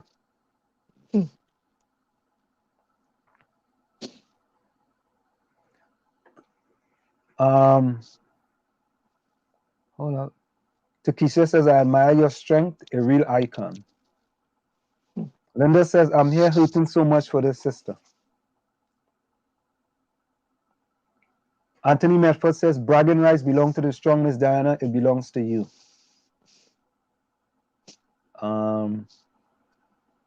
JD Stasia, I'm so sorry you experienced this, Diana. Rose says, oh God, Diana, I can't bear to hear anymore. It's too much for me to hear or bear. We love you, Diana.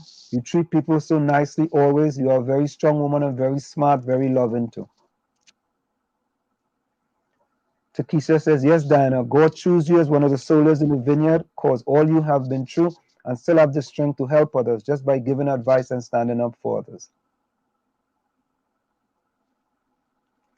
Nutscake said, Diana went through all that and came out such a beautiful person.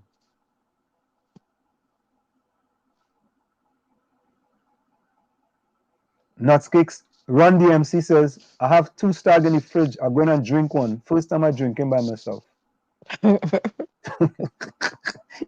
you make Ron go and drink a stag. Man didn't say you gonna drink a Guinness or a Kyle, you gonna drink a stag. Man, buy the cheapest beer. The cheapest beer you have in the fridge, stag. I mean, you couldn't say you have a Banks beer yourself. Yeah, Rowley, welcome there. Rowley says, hi, Diana. Marissa Garcia says, only the strong survive after the hardest and darkest life experience. You know? Curry says, I just want to hug Diana, knowing that these scars never go away, but knowing that she made it a better life for herself. You know,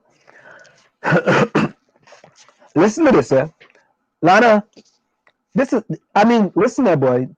I'll tell you, you guys has made some such valuable point, You don't know what someone struggles. Lana says, you don't know what someone struggles till they tell you. My heart goes out to Diana. It's so true, you know. You never know what another person has gone through. You know, Linda says, I'm in New Jersey here. I'm here in New Jersey balling real hard. Right?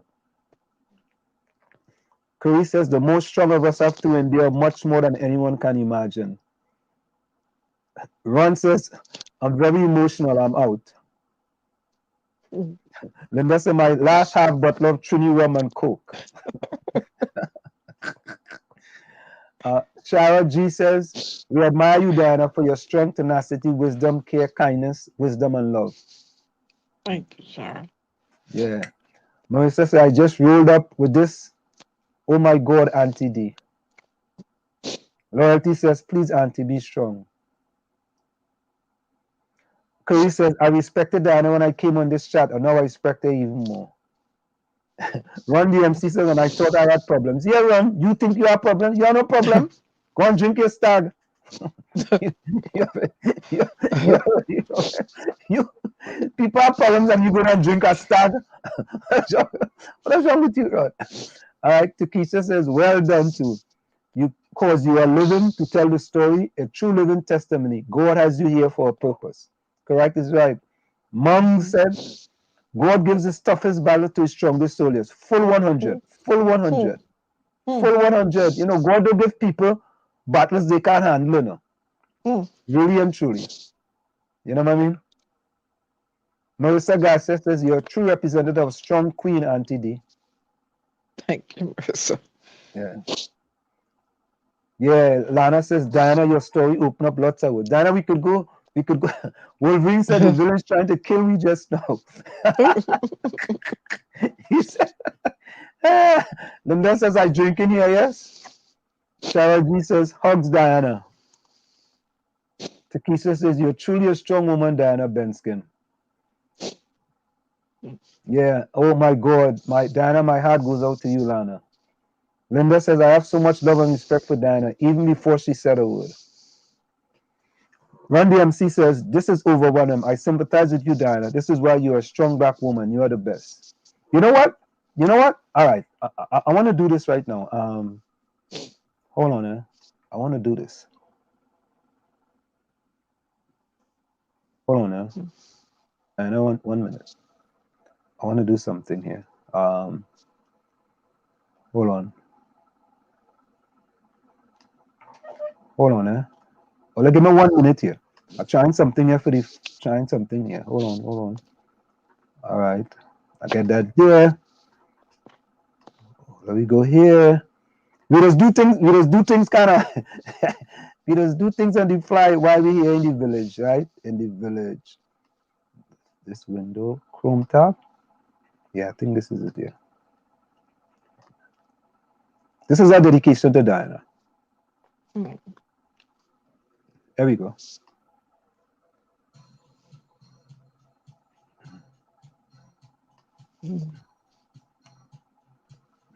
This is a dedication to Diana.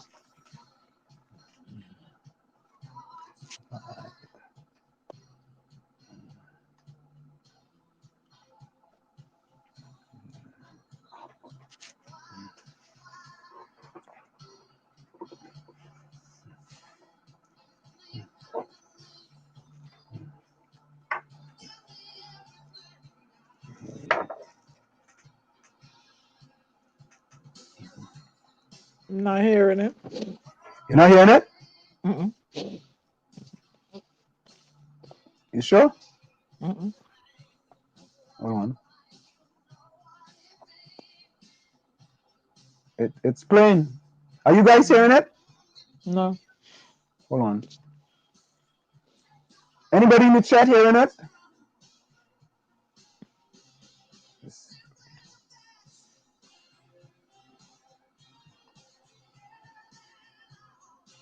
All right, they said I'm not hearing it. Hold on.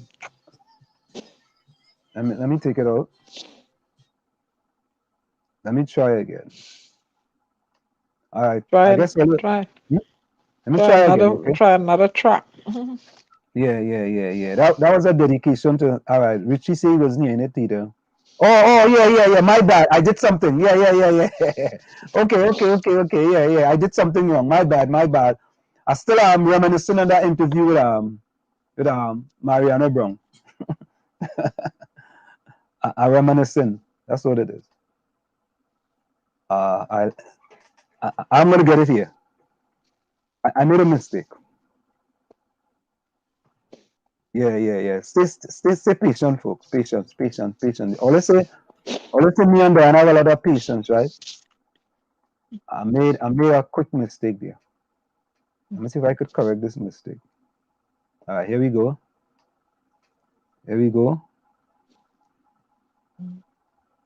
All right. Hold that right there. We do things on the fly in the village. And we go here. All right, here it's coming up now. Run DMC said we playing Silent Night. Yeah, Run, we playing Silent Night. Holy night. All right. All right now. This is it now. I know you all will hear it now. Right? Nope.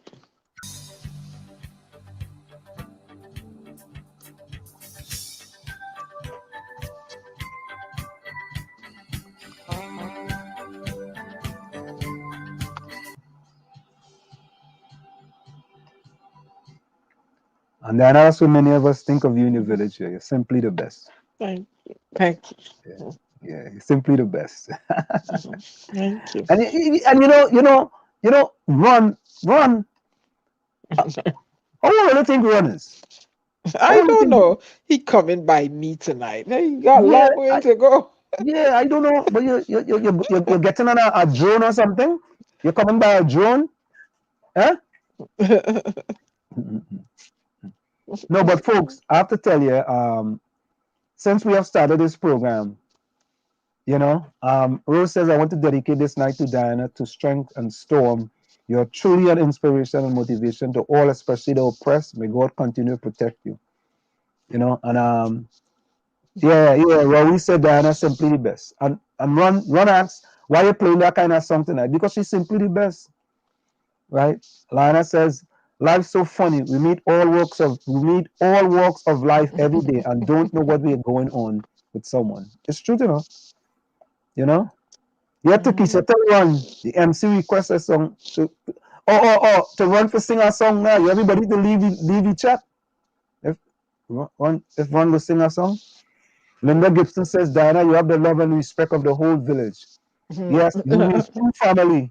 When you're in New Jersey, you come by me. Yeah, definitely, And look, Anthony Medford. Anthony Medford, we talking about all kind of things. You know what Anthony Medford talking about? I'm not taking no COVID administration in my hot body. Where did this come from sometime, boy? Right? Yes, the kids, we all a family need chat. Yeah, Ron, people grieving, and that's the song you go choose. Well, Nutscake says, so what about the relationship with your kids, Diana? I don't have any kids. No, you're talking about people and the relationship with their kids. Yeah. Yeah, Ronnie, good night, man. Ronnie, we will see you Saturday. Folks, I have to tell you, we're going to leave it for Saturday. We had so many, but listener, you know what? Before we go, I want to show you something. Before we go. I want to show you something. Before I go, let me ask my question. Dominic Romain, the PNM supporters want to know if you are still the ILP chairman or have you resigned, and when did you resign? Dominic Romain, the PNM supporters want to know, the chairman of the Go Along Get Along PNM gang, when did you resign from the ILP, or if you are still chairman of the ILP? The PNM supporters want to know. All right? Yeah, because I hear they say Dominic Romain say you go sue me. I know what you sue me for, but they say you go sue me. So quickly, guys. I just want to show you guys this real quick. Where is it, boy? Oh, I think this is it here. All right. So this is it here. So I invited 𝗪𝗪𝘀𝗃𝗍𝘆 to come on the program.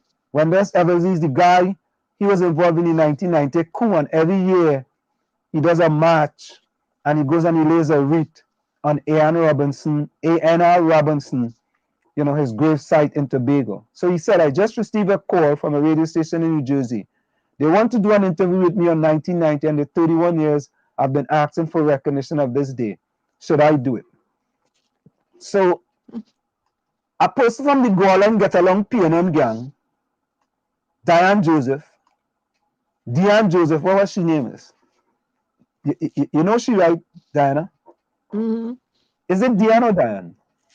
I think it's Diane. D-I-A-N-N-E, Diane. It's Diane. Right? So she sends back, she puts a comment, right? And I want to read the comment quickly for you all guys.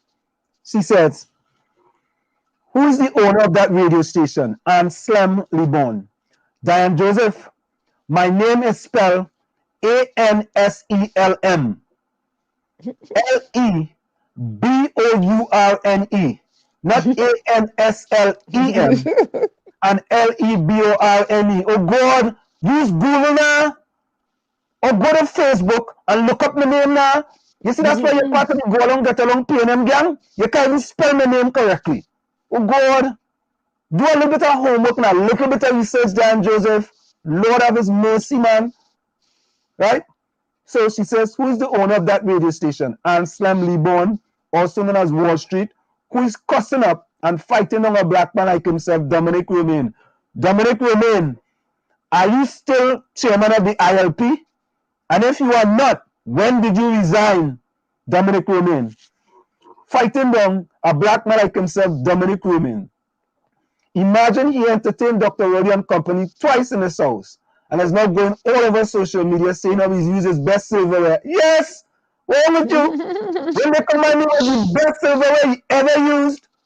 Dan Joseph, what would you? When you come in the Libo household, you have to use the best silverware, boy. You might tell me, boy, you see, handsome boy, I never had thing like this before, you know. Yeah.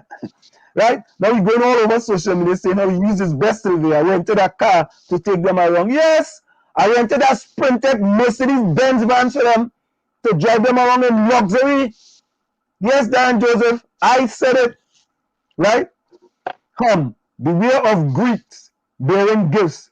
Wendell Eversley, this man like to reproach you for anything he has done for you. She said, look, yeah, she have a PhD in dotishology, a PhD in stupidology, and a PhD in foolishology. Right? If the man come on the program, isn't it going to be on video? What I go reproach? Or I can reproach him if he come in the program and it's on video.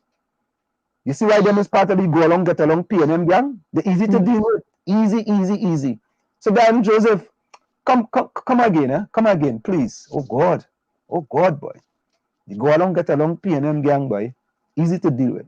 So that's my little randy for tonight. Haley says, PNM always using racist talk. One, yeah, I'll leave WZYE alone. Albert Montano says, PNM education can't even spell. She can't even spell my name. Oh God, the man name credit nice. ANSELM. And if you don't know, Google it. As a matter of fact, if you put my name in Google, you will get about 15 to 20 pages. Abosen. Yeah. You'll get about 15 to 20 pages. Nothing wrong with that. Right? She can't even spell my name. Diane Joseph is she. All put she name in Facebook and all you see. Part of the Go Along Get Along PNM gang. Right? I would like to dedicate a song, Hurt So Good, to Lana. What is that song? You know that song, Diana? Nutscake say, I like to dedicate this song, Hurt So Good, to Lana. Nutscake, you making joke, man. You're making joke. Yes, Lana, in this village we are one family. So when you bring anyone who are both, anyone we go bite. Well, Vince, I'm still trying to catch myself after Diana's story. No joke, you know, I tell you. Hence, Diana go be my grandma. Nutscake. I know. Mark Daniel says, Diana, we all your family in the village. Of course, man. Harry says, question. After you hear Diana's story, how do you feel about racism? Yeah, you go pick up that the next day, Hailey. You go really pick up that. Rowley says, Aunt Sammy going on a broom. Who going on a broom? Mariano? Ron said he want to hear Dirty Diana. Oh, Lord, Father God. Oh, I don't know what wrong with that fella, you know. Tommy, deal with Rhonda. I want to dedicate the night to Diana, of strength and storm. You are truly an inspiration and motivation to all, especially the oppressed. May God continue to protect you. That is what it is, you know. Thank you. Yeah. You gonna close up now? Because I'm a little tired. Diana says, Run DMC. Run DMC says, Diana coming by you tonight to give you some TLC. Who tell you who tell you anybody want anything from you on? Huh? Who tell you? Seriously, anybody want anything from you? It was told by the Prime Minister circulating. Watch yourself, Ron. Tommy. Ron. All right. Who closing tonight? Let me see who closing tonight. We had Rishi. We had Ron DMC. Highly. If you are still there, could you put your closing comments? Put your closing words in the comments. Ellis asks if you missed something. I don't know if you missed something, Ellis. Ron DMC says, so what? I love Diana. Look. Ron. You ever look up Diana, man? Diana Benskin. Yeah. Block Ron say you love Diana. Yeah. Highly, if you're still there, put your closing comments. Yeah, because and the thing, let me see who else. And Rowley, put closing comments also. So Rowley and let me write that down. Rowley and Heidi. And Heidi. HEIDI. Okay. All right, Diana, let's start with you. Okay. Hold on. I will stay on the topic I addressed tonight. Right? Go ahead. And it's a motivational piece. It's called I Said I Am for the women. I'm not a whisper, but a roar. Like an eagle above the clouds, I will soar. I'm not a shingle on the roof. I am a shingle on the roof. I am not a doormat under your hoof.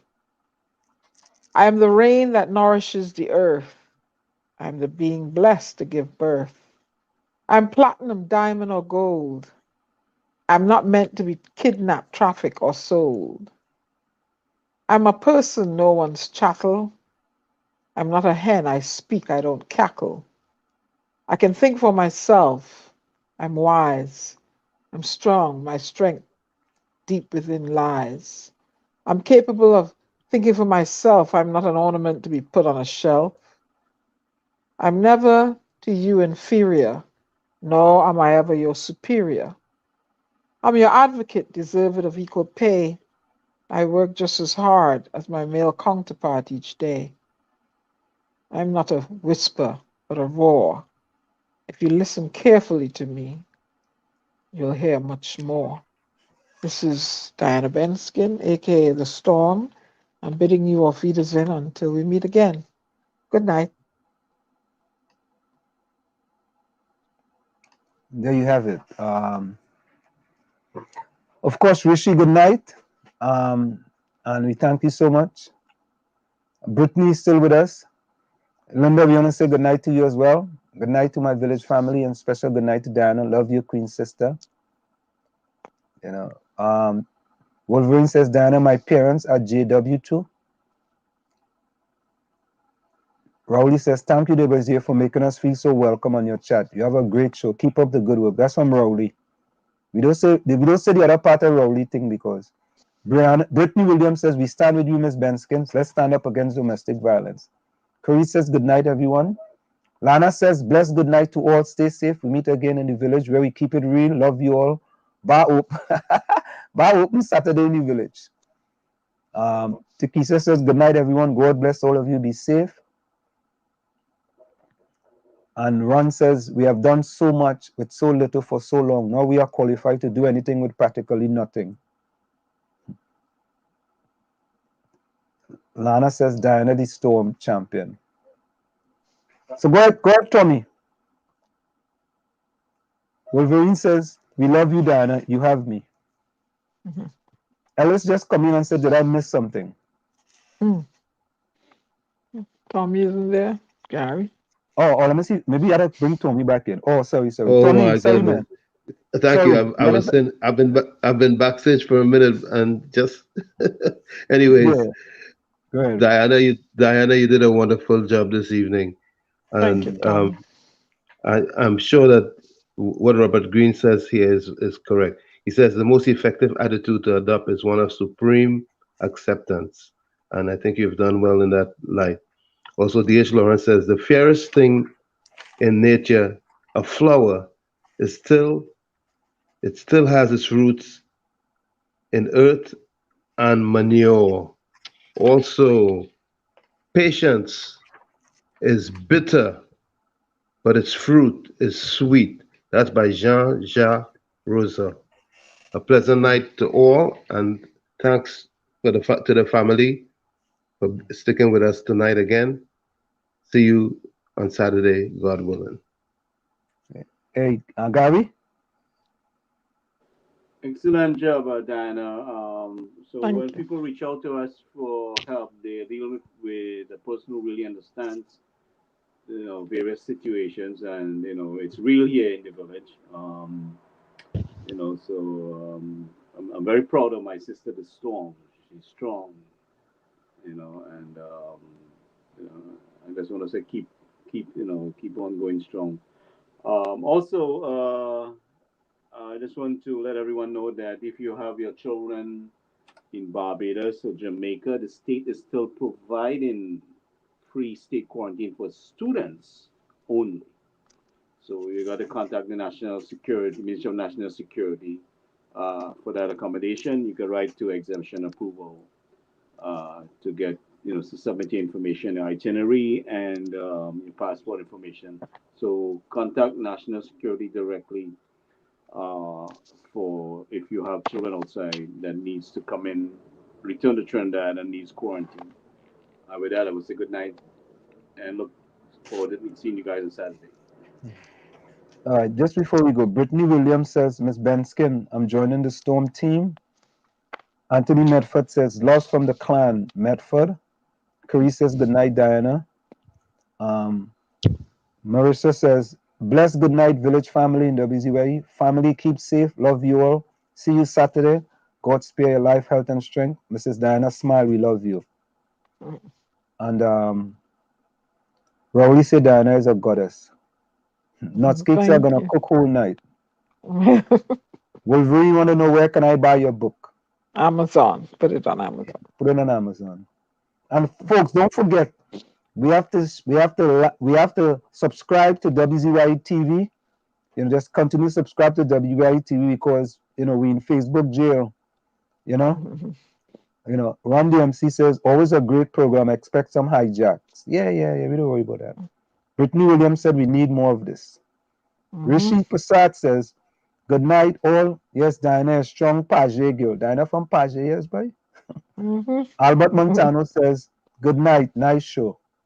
Brittany Williams says, wonderful station. Cheese Stick says, good night, everyone. On WZYE Crew, see you all Saturday. Yeah. Lana says, cheese must come first, running from TNT. Yeah, this is for Diana. Those that wait upon the Lord shall renew their strength, and they shall mount up with wings like an eagle. Yeah, and I have a motivational piece about an eagle and a lion. We go play that. Rishi says, good night, have a pleasant night. Rowley, where your closing comments? I asked Rowley to put closing comments. You know where you put? My closing comments. Oh, God. I feel well.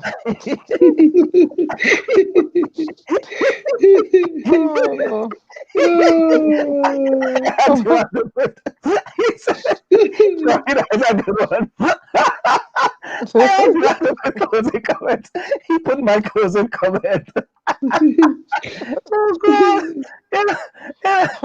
I just let him see the work. Now you see why Brownie cook everybody belt, right? Yeah, instead of putting closing comments, he put my closing comments, right? And the quote, this is my quote: strong people stand up for themselves, but stronger people stand up for others. And that's dedicated to Northern, Diana, Waveney, Benskin, McDonald.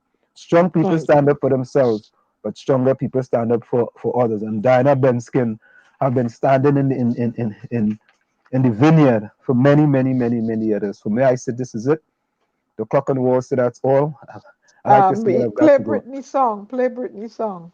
Yeah, I still got one comment to read. A closing comment by Haley. From why I said, this is it. The clock on the wall said, that's all. I like to stay, but I've got to go. Remember, hard work beats talent when talent does not work hard. And for every 60 seconds of anger, you lose 1 minute of happiness. And the closing comments by Haley says, have a wonderful night to everyone. Be aware of your decision and your environment. Be safe. What is that? Royal good night. Yeah, all right. Royal good night. So thank you, Haley, again. Have a wonderful night to everyone. Be aware of your decision and your environment. Be safe. Royal good night to everyone. So what am I playing, Diana? Britney's song, No Weapon. Who sing that? Brittany Williams. Oh. Yeah, you have it lined up. Can I Google it? Yeah. On YouTube, I think, yeah. Okay, No Weapon. No Weapon. No Weapon, Brittany Williams. No Weapon by Brittany Williams. Brittany Williams. Brittany. Brittney. Brittney. Oh, you know what? I'll put that in rotation. Brittany Williams. YouTube. Yeah, that's what I'm looking at. So yeah, you know what? We want to highlight people here who are doing good things, and we will highlight them here in the village.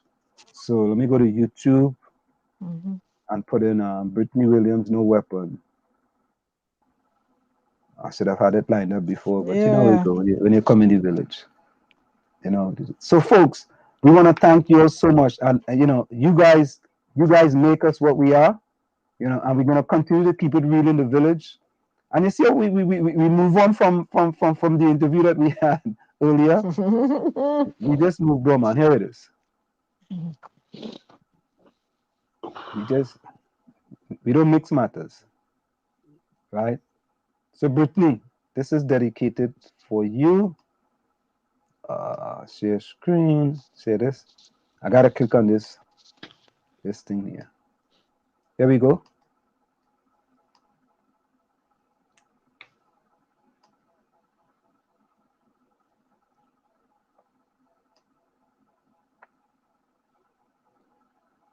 Yeah, but this thing is let's do like if you don't want to play sometime. But let's see, it comes. It's coming.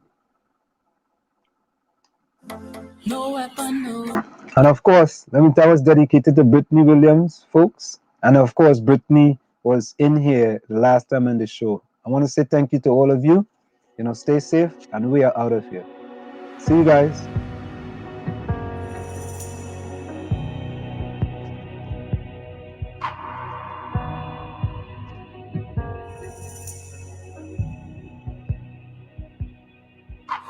You've always been the sacrifice.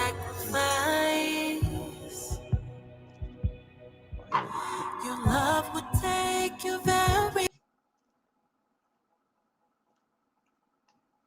All right, folks. Thank you for watching. See you guys. Same WZYE time, same WZYE channel.